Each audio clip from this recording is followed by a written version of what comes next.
Ok, aujourd'hui je vous emmène à l'autre bout du monde dans un lieu très particulier. Je me trouve actuellement à Long Island City dans le Queens à New York et le lieu qu'on va visiter aujourd'hui peut être qualifié de lieu secret du cinéma à New York. Ce que vous allez voir à l'intérieur, je trouve que c'est vraiment incroyable. Donc je vous emmène avec moi parce que là il fait un petit peu froid en fait ici et c'est pas vraiment derrière cette porte, on est allé filmer plus loin parce qu'il y avait des véhicules qui bloquaient l'entrée. Bref, suivez-moi.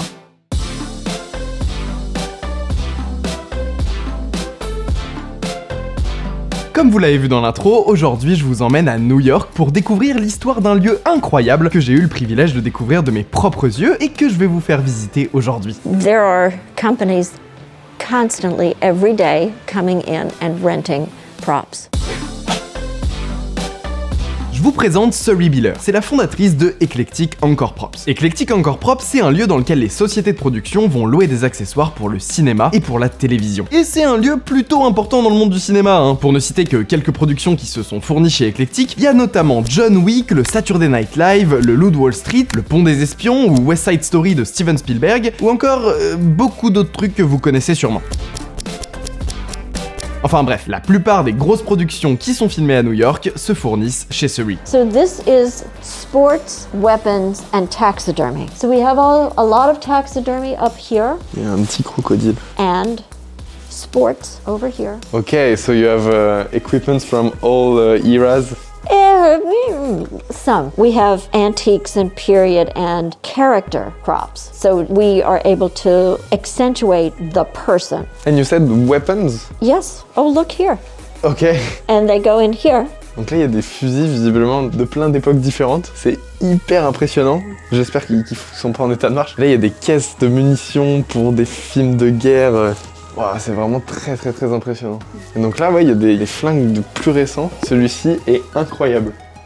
C'est fou. C'est tellement incroyable de voir autant d'objets. Il y a même des CD. Il y a des CD pour faire des décors de films. Et des cassettes. Et là, c'est les caméras. Il y a plein de caméras il y a du 8 mm et tout. Et des bobines de films. C'est marrant, c'est un peu comme une brocante géante où rien n'est à vendre, tout est juste à louer.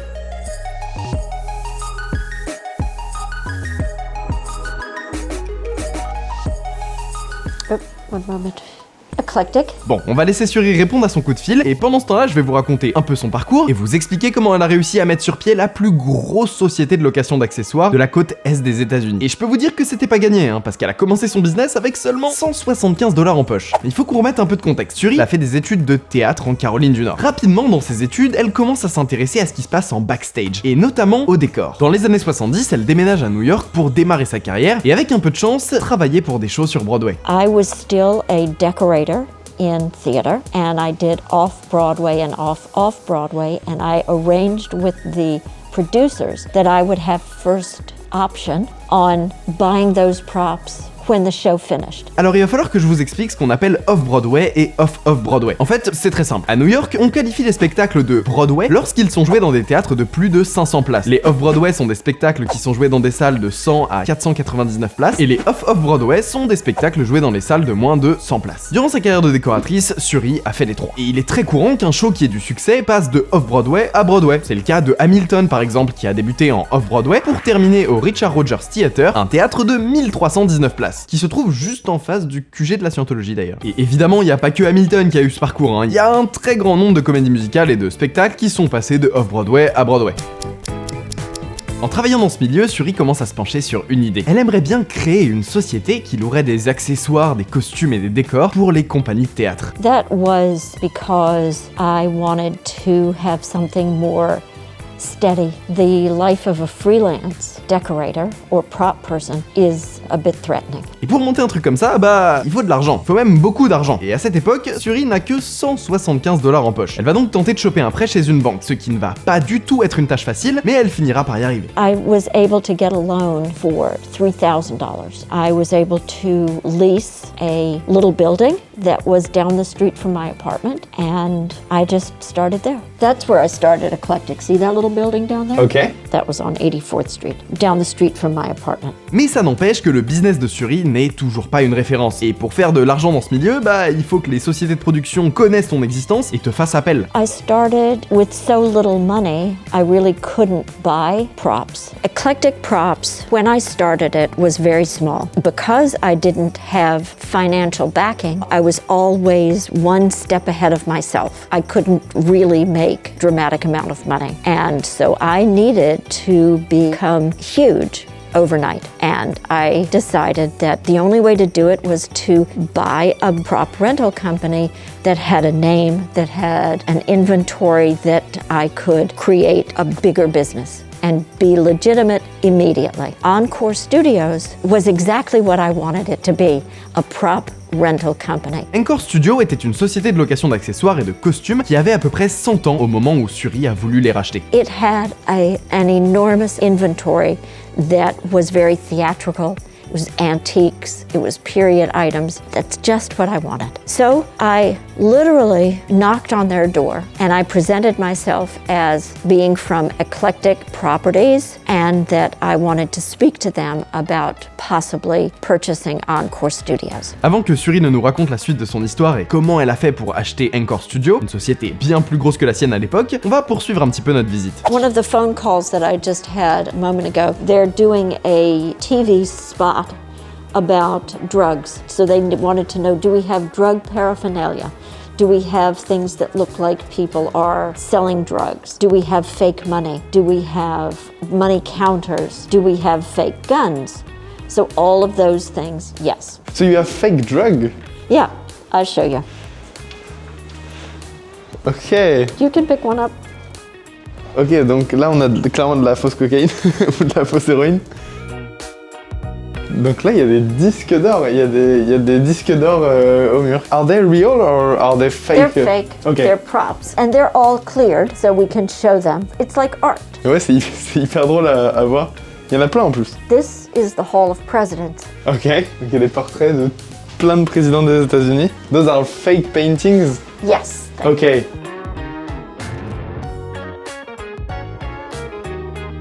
Il y a un truc que j'ai remarqué en revisionnant les rushs qu'on avait filmés à Eclectic, c'est le nombre d'accessoires et d'objets devant lesquels on est passé sans y prêter du tout attention et qu'on peut pourtant apercevoir dans des gros films ou séries. Là par exemple, je me balade dans un couloir sans savoir que le tableau juste à ma gauche, c'est le tableau dans le décor de la maison de Bruce Wayne dans la série Gotham. Et pour continuer sur les tableaux, ici on peut apercevoir une peinture de fleurs qu'on retrouve bien en évidence derrière Christian Bale dans cette scène de American Hustle.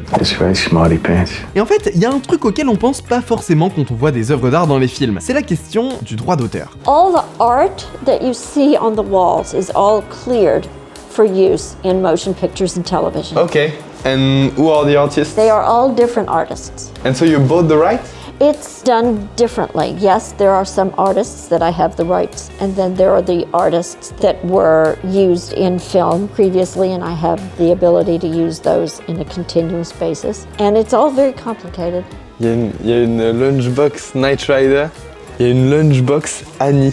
Je sais pas de quand ça date, mais ça a clairement l'air d'avoir plus de 30 ans. Et juste en dessous de la lunchbox Annie, on peut voir celle-ci qui apparaît dans cette scène du Pont des Espions. Mais revenons à l'histoire de Suri. Comment a-t-elle fait pour racheter une société aussi importante que Encore Studio? Après avoir toqué à leur porte, qu'est-ce qu'ils lui ont dit quand elle leur a annoncé qu'elle voulait les racheter? They thought I was a front for somebody else. They didn't believe me. So they talked to me and said a couple of different things that they wanted just to make sure I was some kind of okay, legitimate person, and I fulfilled all those necessary things that they asked for, and it went from there. But it took me 3 years to put that deal together. And I moved both collections to a different location all at once. I moved it to 26th Street in Manhattan. I had 45,000 square feet. Then I got bigger and bigger and bigger over time there. Avec l'achat de Encore Studio, Suri possède désormais l'une des plus grosses collections d'accessoires de tout New York, et elle obtient une légitimité instantanée auprès des sociétés de production. La cible d'Eclectic va donc s'élargir et c'est à ce moment-là que Suri va commencer à louer des accessoires pour le cinéma et pour la télévision. This is the French section,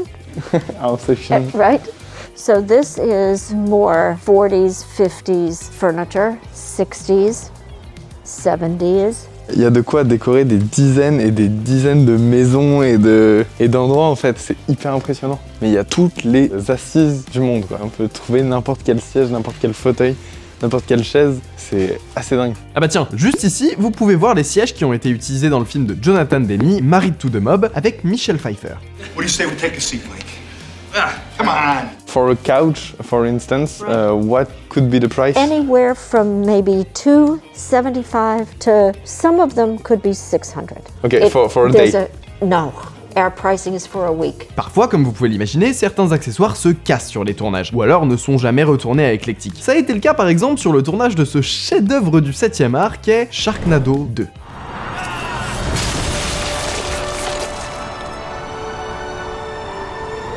You know, we rented taxidermy shark, very big taxidermy shark, as well as a little rubber shark. It's about this big. And yes, the little rubber one did not get returned, but that's okay. I can watch the movie anytime I want and I can see him swimming. I don't throw out things that haven't been used in a while. I don't.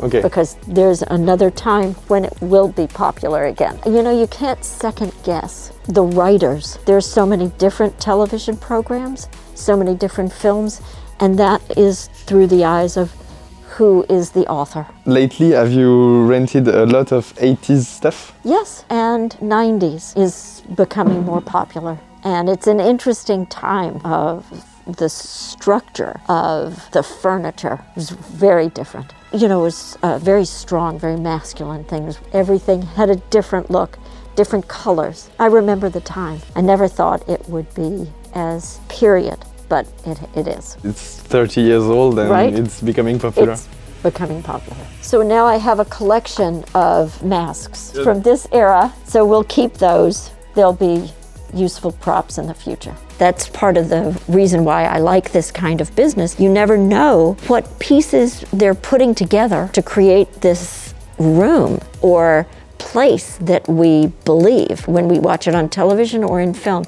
You walk in and you are where you're supposed to be. Mais Suri n'achète pas vraiment d'objets contemporains. Si une prod a besoin d'un iPhone ou d'une télévision 4K, bah ils ont qu'à en acheter une dans n'importe quel magasin. Par contre, une télévision des années 50, là tout de suite c'est un petit peu plus compliqué à trouver. Il y en a vraiment de toutes les époques là du coup. To watch television on one of these is actually great. The Predictus, these with the rounded screens, because it gives you a wider, it's more like a film screen, Ok. but in your living room. Ça fait vraiment science-fiction quand il y en a certaines qui font vraiment science-fiction des années 50. Was it hard when COVID hits? Oh yes. It was totally unexpected. I put my 18 employees on furlough and then we had nothing. Everything stopped. I think the industry is showing real signs of Recovery? Yep. Mais toute cette période de fermeture a été mise à profit. When we closed for COVID in March, my husband and my son decided that we were going to take the time to redesign the warehouse and move every single piece, make a huge change, creating a showroom rather than a prop rental company. I have a photo studio that I rent to photographers. We turned the studio into a wood shop where they built decks. They painted the decks and presented all totally new eclectic encore props. It's been ongoing since we closed. It gave us obviously something exciting to do every day. My husband and my son are both artists and they've created a truly magical world. They've used their incredible imaginations, and I'm the beneficiary. I can't thank them enough. I mean, every time I look over here with the lights, it's just very exciting. My husband actually has a convention in California called Monsterpalooza, the Art of Monsters. He's a sculptor and he creates masks, but he has this convention, which has been with COVID, it hasn't had it in several years, but it will come back in June of 22 in Pasadena, California. Notre visite de Eclectic a continué et Suri nous a montré plein de trucs passionnants jusqu'à ce que... Ouais, une partie des rushs de notre visite a disparu. Alors, ça m'a vraiment fait chier parce qu'il y avait plein de trucs hyper intéressants dans cette partie-là, notamment des bouts de décor du dernier West Side Story. Et c'est con parce que je me suis rendu compte de ça quand on est rentré à Paris. Et que si je m'en étais rendu compte sur place, bah on aurait peut-être pu retourner avec Eclectic une demi-heure pour refilmer la partie manquante. Donc, ouais, je suis un peu deg, ouais. Mais par chance, il y a une vidéo de Insider avec la décoratrice Rina D'Angelo qui a aussi été filmée à Eclectic. Et donc je vais pouvoir utiliser ces images-là pour vous montrer un petit peu ce que vous avez loupé. Donc, au rez-de-chaussée, l'endroit où on a perdu les rushs, il y avait surtout des gros accessoires et des objets pour habiller des rues. Des lampadaires new-yorkais d'époque par exemple. Et ce que j'ai trouvé particulièrement cool, c'est ces emballages qu'on enroule autour des lampadaires contemporains pour les déguiser facilement en faux lampadaires d'époque. Il y avait aussi des cabines téléphoniques de toutes les époques et des téléphones séparés pour pouvoir les échanger en fonction de l'époque du film, des vieilles poubelles new-yorkaises qui ont été utilisées justement dans West Side Story, des panneaux, des bancs, des distributeurs, bref, énormément d'éléments qui peuvent servir à un décorateur pour un environnement urbain. Et notamment ce kiosque à journaux qui a une petite particularité que Rina D'Angelo raconte dans la vidéo d'Insider. Here's a newsstand that's in every movie. Every single decorator in New York has probably used it about 10 times. Il y a quelques années, Suri a déménagé Eclectic Encore Props ici, à Long Island City. Alors on pourrait se dire que c'est pas une si bonne idée que ça de s'excentrer de cette manière. C'est vrai, avant Eclectic était situé au cœur de Manhattan, en plein centre de New York. Mais au final, vous allez voir que c'est plutôt une bonne idée d'avoir déménagé à Long Island City. I was there for 22 years or so. Then the landlord wanted to do something different with that building, and I decided to move. And I found this building, and now we are here. Well, I was a little scared at first, but the industry is here, and there are many stages here. We're so close to Brooklyn, where there are large stages there. We're right just where we should be. There's a Silver Cup, there's Kaufman Astoria Studios, and then in Brooklyn, right down the street, is Navy Yard, Brooklyn Navy Yard. Bah oui, tous les plus gros studios de cinéma sont à Long Island City. Le Astoria Kaufman Studio est juste à côté. C'est dans ce studio qu'est tournée l'émission Sesame Street depuis 1993 d'ailleurs. Bon, vous verrez pas les images parce que on les a perdues, mais quand on était à Eclectic, il y avait des énormes camions qui récupéraient et qui déposaient du matos toute la journée non-stop. Depuis quelques années, Suri a une nouvelle fois diversifié son activité et elle organise désormais des visites touristiques de son entrepôt. Pour le moment, les visites n'ont pas encore reprise à cause de la situation sanitaire, mais si vous voyagez à New York, je vous recommande grandement de réserver votre visite à Eclectic. Suri vous fera parcourir toute sa collection et je peux vous dire que c'est vraiment merveilleux à voir de ses propres yeux. Et si cette vidéo vous a plu, je pense que celle-ci va beaucoup vous intéresser. Un grand merci à Suri de nous avoir accueillis à Eclectic, merci à Alexiane qui a été derrière la caméra pendant toute cette vidéo, et enfin merci à vous. On est presque 10 000 sur la chaîne, c'est trop bien, donc n'hésitez pas à vous abonner pour qu'on atteigne ce palier au plus vite. On se retrouve la semaine prochaine pour une histoire tellement dingue, j'ai trop hâte de vous la faire découvrir.